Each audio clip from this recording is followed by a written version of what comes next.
विधवा बहू का फैसला। महक की शादी रोहन से होती है। रोहन माँ बाप का इकलौता बेटा होता है, लेकिन फिर किसी कारण से रोहन की मौत हो जाती है। बेटा महक, तेरे आगे इतनी बड़ी जिंदगी है, फिर बच्चों की भी जिम्मेदारी। तू कोई काम कर ले। मैं तो कहती हूँ रोहन के ऑफिस में ही बात कर ले, शायद तेरे लिए कोई काम निकल आए। हाँ माँ जी, मैं भी यही सोच रही थी, लेकिन कैसे बात करूं, किससे बात करूं, कुछ समझ में नहीं आ रहा। अब वो क्या नाम था रोहन का जो दोस्त हुआ करता था, पहले तो बड़ा आता था हमारे घर। राकेश की बात कर रहे हैं? पर वो तो रोहन के बाद से कभी आया ही नहीं, पता नहीं कहाँ है वो।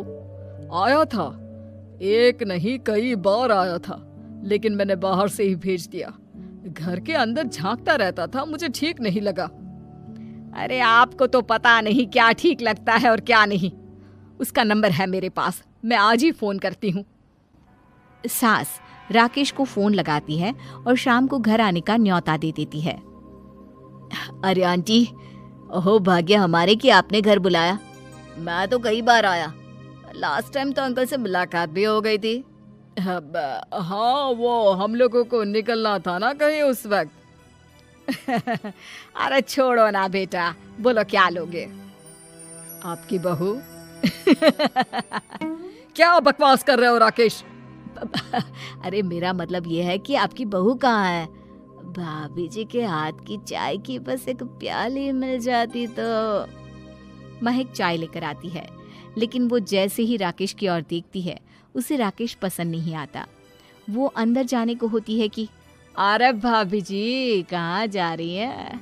बैठिए तो सबके साथ। जी नहीं, बच्चों को खाना खिला रही हूँ, आप माँ जी से बात करें ना।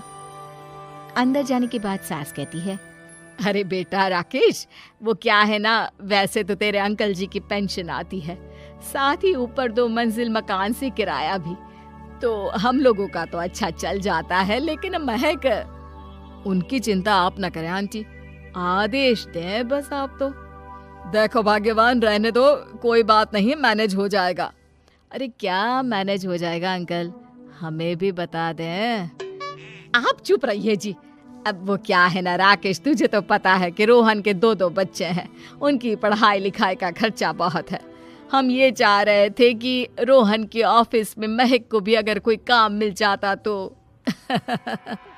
क्यों नहीं आंटी जी, मैं हूं ना, मैं बात कर लेता हूँ। वैसे तो आप हाँ ही समझिए। महक भाभी को बोल देना कि कल तैयार रहें मेरे साथ ऑफिस चलने के लिए, मैं मालिकों से मिलवा दूंगा उन्हें। महक अंदर से सब सुन रही थी। अच्छा आंटी जी, तो चलता हूँ, कल आ जाऊंगा। अच्छा भाभी जी, तैयार रहिएगा कल। राकेश तो चला जाता है, लेकिन ससुर सास पर बरस पड़ते हैं। मुझे ये आदमी एक पैसे का पसंद नहीं है। तुम इसे बोल दो कि हमें कहीं नहीं करवानी बहू से कोई नौकरी। अरे क्यों नहीं करवानी? सारा पैसा मैं इसके बच्चे और इसी पर उड़ा दूंगी, तो मेरी बेटी को क्या दूंगी? जरूरत क्या है तुम्हारी बेटी को तुम्हारे पैसे की? अरे वो तो पहले ही बड़े पैसे वाले घर की बहू है। अपनी बहू की सोचो जो अब तुम्हारी बेटी जैसी है। बच्चे रोहन की आखिरी निशानी है। अरे अपना भाषण अपने पास रखो। सारा दिन घर पर बैठी रोटियां तोड़ेगी, तो काम करे ना कुछ बाहर जाकर। बहू सब सुन रही होती है। वो अगली सुबह बिना मन के तैयार तो हो जाती है, लेकिन जैसे ही राकेश आता है, क्या बात है भाभी जी, रेडी हैं? तो फिर चले डेट पर, मतलब इंटरव्यू पर। महक सामने आती है कि सामने ससुर जी खड़े होते हैं। हाँ महक बेटा, आओ चलते हैं, मैं भी चल रहा हूँ। ससुर को तैयार देखकर राकेश का चेहरा बन जाता है। अंकल जी, आप परेशान हो जाएंगे। अरे रहने दीजिए ना, धूप भी बहुत है। वैसे भी स्कूटर में तो 2 लोग ही बैठ सकते हैं ना। तो तुम चलो, मैं बहू के साथ अपनी कार से आ जाता हूँ। महक ससुर जी को देखकर खुश हो जाती है, उसे शांति हो जाती है। वो लोग रोहन के ऑफिस जाते हैं, जहाँ बॉस कहते हैं, नमस्ते अंकल। नमस्ते महक, कैसे हैं आप लोग? रोहन का सुनकर बहुत दुख हुआ अंकल, वैसे कैसे आना हुआ? बेटा, क्या हमारी बहू के लिए तुम्हारी ऑफिस में कोई काम मिल सकता है? हमने राकेश से इसी सिलसिले में तुमसे बात करने को कहा था। उसी के कहने पर हम दोनों तुमसे मिलने आए हैं। राकेश ने तो कोई बात नहीं की, ऊपर से उसने तो आज की छुट्टी ले रखी है, ऑफिस भी नहीं आया। बोल रहा था जरूरी काम से जाना है। महक और ससुर एक दूसरे को देखने लगते हैं। वैसे महक, क्या किया है आपने? इंग्लिश कैसी है आपकी? महक बॉस से अपनी पढ़ाई लिखाई और क्वालिफिकेशन के बारे में सब कुछ बताती है। ग्रेट, आपके लिए काम तो है लेकिन ऑफिस में नहीं। सर, मेरे बच्चे छोटे हैं, मैं फील्ड में काम नहीं कर सकती हूँ।